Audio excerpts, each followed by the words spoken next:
Hello there, Katie here. Today we're premiering a brand new introduction for our mini episodes. As suggested by many of you and by Tiffany, we are currently, for now, retiring the old intro to the mini episodes, and we're premiering one that is not a blend of sounds from Rome, San Francisco, and New Orleans, all places that I've lived during the course of this show and no longer live. So therefore, this one is a mix of Rome and Seattle, where your hosts currently are. Tiffany in Rome, Katie in Seattle. Let us know what you think. You can send us an email at bittersweetlifepodcast@gmail.com.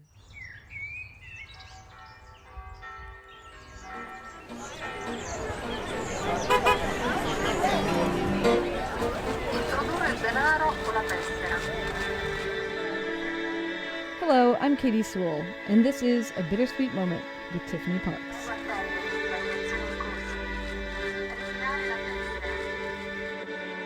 Hello and welcome to the Bittersweet Life.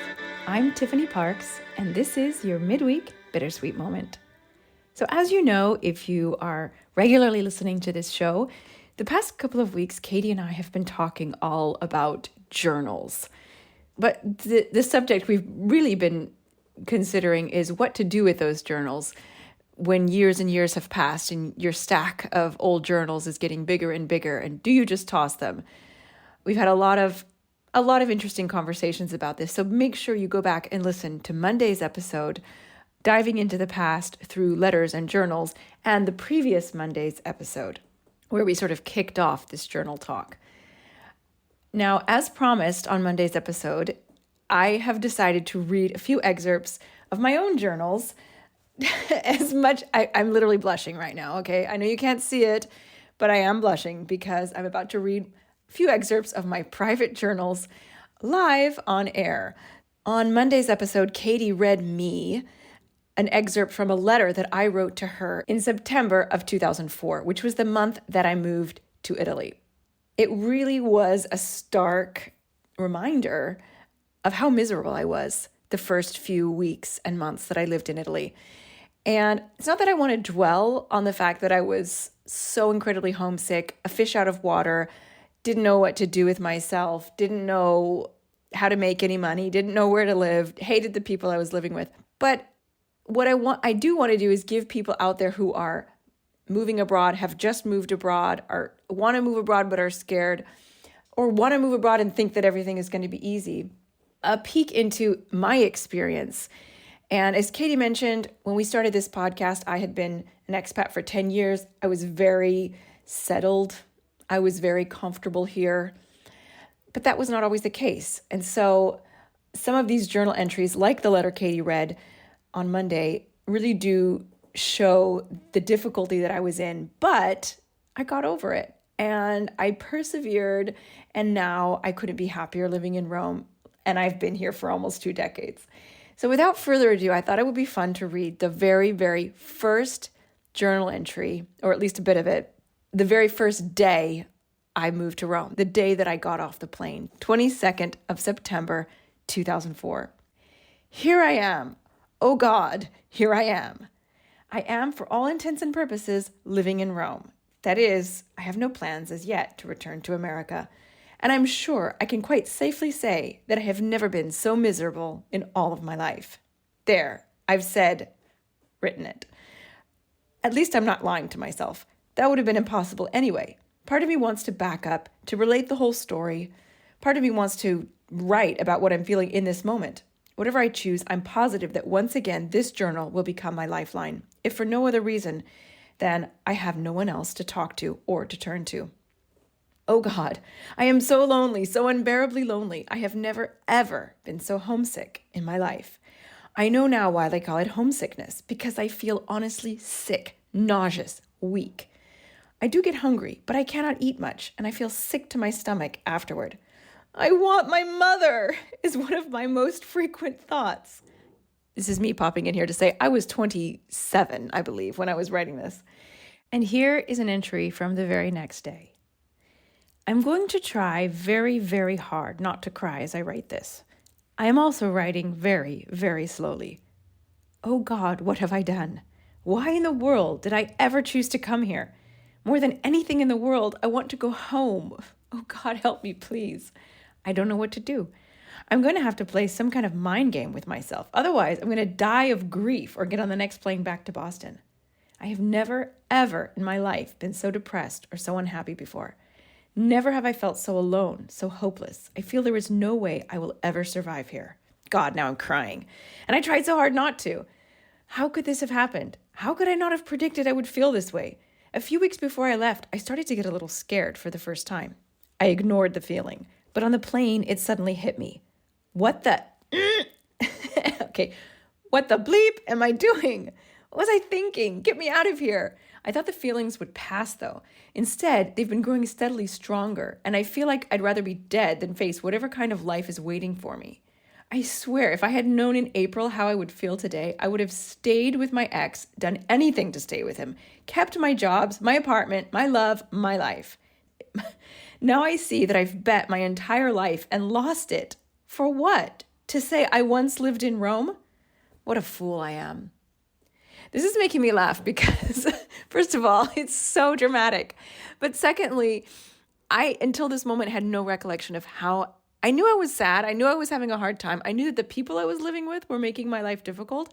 But I didn't remember having these feelings of absolute misery, like my life was over. I completely blocked it out. It's so funny to go back and read this. Now, the next journal entry isn't until the 10th of October. And in the middle of that time is the letter that I wrote to Katie. And I'm guessing that I wasn't writing in my journal because I was writing to Katie at that time. So suffice it to say, I had a pretty bad time with the people I was living with. And this next journal entry, dated the 10th of October, was the day, or at least shortly after, I had moved out. I had finally found a place of my own in the city. Thank God I'm finally out of there. The day after I wrote the last entry, I was so excruciatingly miserable, literally the most horrible and painful few days of my entire life so far. I love that I add so far. I'm giving myself the possibility of having even worse days.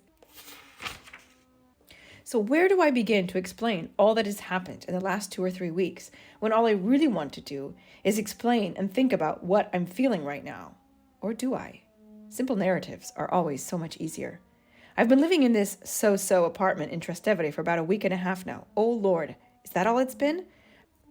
It seems... Okay. I don't know what it is.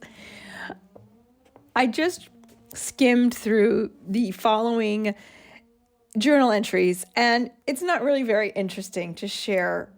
So instead, I thought I would go back a few months to when I was in Rome on vacation, staying with the Italian relatives who I eventually moved in with. I was there for their daughter's wedding. And I have some comments about the family. It hadn't become as bad as it was when I lived there.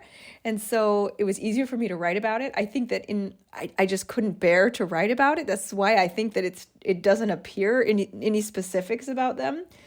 But I have 2 little anecdotes that I want to share that I wrote in May of 2004.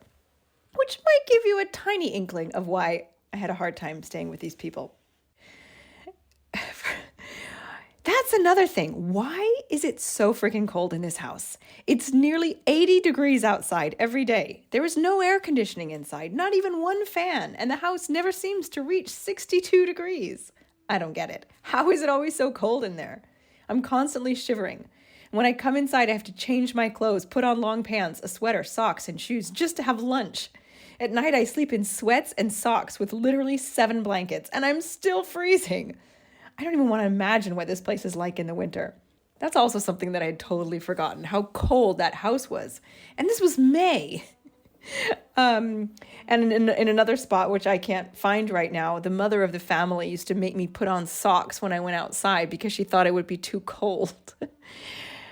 This is something that I've never got with Italians. Like outside... you have to bundle up, you have to make sure you're warm, you have to make sure you're covered, but inside your house can be a ice box, and that should be okay. Never understood that. Absolutely never understood. Anyway, to continue. I really love this family, especially the father and the daughter. But they do some things I just don't get. It's beyond cultural differences. The most glaring oddity is their dog. Yes, they have a dog named Greg. I'm not sure what kind of dog he is, probably a mutt of some kind. Greg lives behind the house in what is basically a cage. It's a rectangle of gravel, about 8 by 12 or 10 by 20 feet. I'm not good at estimating the size of things. It's perhaps even smaller. It is certainly not big. It is surrounded by a wire fence about 6 or 7 feet high. Inside, there is also a doghouse, and the cage is partially shaded by a tree. The dog is adorable, but disgustingly filthy. I pet him a week or so ago and immediately had to go wash my hands. He is not a small dog, perhaps the size of a golden retriever. He has long, white, curly hair, kind of like a poodle, but he is not a poodle.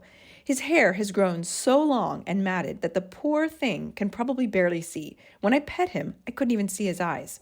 All of this might not be so bad, but what is cruel is that they never pay any attention to him. Never, so it seems. They feed him, of course, give him water, but I haven't seen them walk him once since I've been here. I'm not saying that they haven't, I'm just saying I didn't see it happen. The father and I have gone on a few walks, but not once has he brought the poor dog. Don't they know that dogs need exercise? That more than anything else, dogs need love, affection, and attention? I think most Americans would consider what they are doing to be cruelty to animals. My sister would be furious if she knew. She, like most Americans who own dogs, treats her dogs as members of the family, no less. I understand that they have a vineyard and a vegetable garden to protect, and a house kept so maniacally clean that no dog would ever be allowed to enter. But then why have a dog at all? What's the point if you never spend any time with it? It's horrible to say, but I wouldn't be surprised if that dog is never let out of its cage. It's horrible. How can they not see what they are doing is so wrong? I've also found a few mentions in here that I was not allowed, and this is back in May, again, before I moved to Rome, I was not allowed to sit on the balcony. There was a balcony right outside my bedroom, and it was beautiful. It was May. I was on vacation. It was gorgeous sunny weather every day. And according to this journal, because I don't remember it, they did not want me sitting on the balcony. I could sit outside if it was on the ground level because they had like a big garden, but they didn't want me sitting on the balcony. And I have no idea why. And in this journal, I keep remarking on it. I'm like, I'm hiding up on the balcony. Oops, I accidentally sneezed. I hope they didn't hear me. I didn't want to sit outside because the son of the family was always hitting on me, and I didn't like him at all. And I will end this with a little snippet about the son of the family who, was trying to, start something with me that was not reciprocal, let's say. Oh, here we go. All right. I've been trying to find a way to get into the city on my own because they lived in the suburbs. The mother of the family has been driving me nuts lately, nagging me worse than my own mother. At least with my own mother, I know how to say back off. They've all been nagging me, actually, but especially her. I know they all mean well, but I'm an adult, something they don't seem to believe. Probably because here you aren't an adult until you get married. That could be at 18 or it could be at 45. I could not live like that. I don't understand how anyone can. Firstly, I don't understand how a grown man can, and now of course I'm talking about the son of the family, how a grown man could bear to have his mother do everything for him. The cooking, the cleaning, the laundry, the ironing, the mending, the shopping, everything.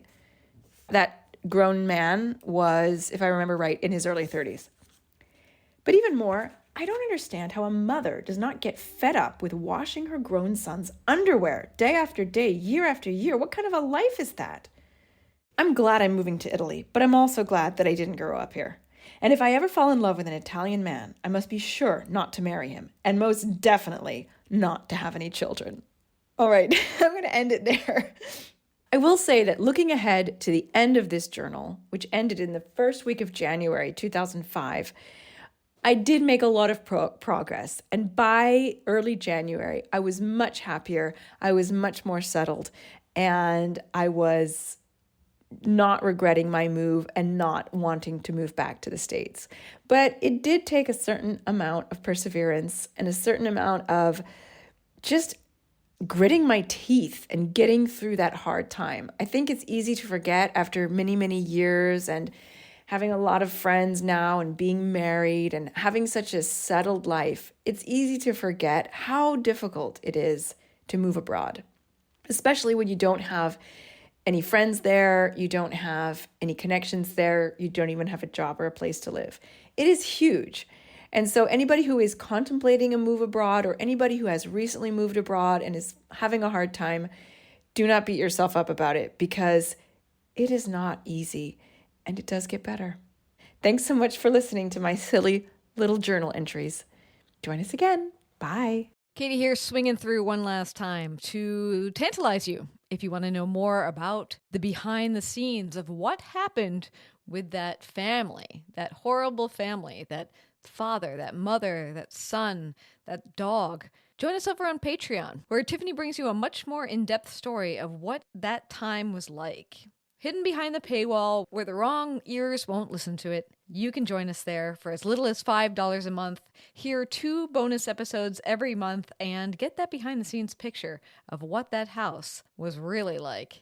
Patreon.com/The Bittersweet Life Podcast, or find a link in the show notes or at thebittersweetlife.net.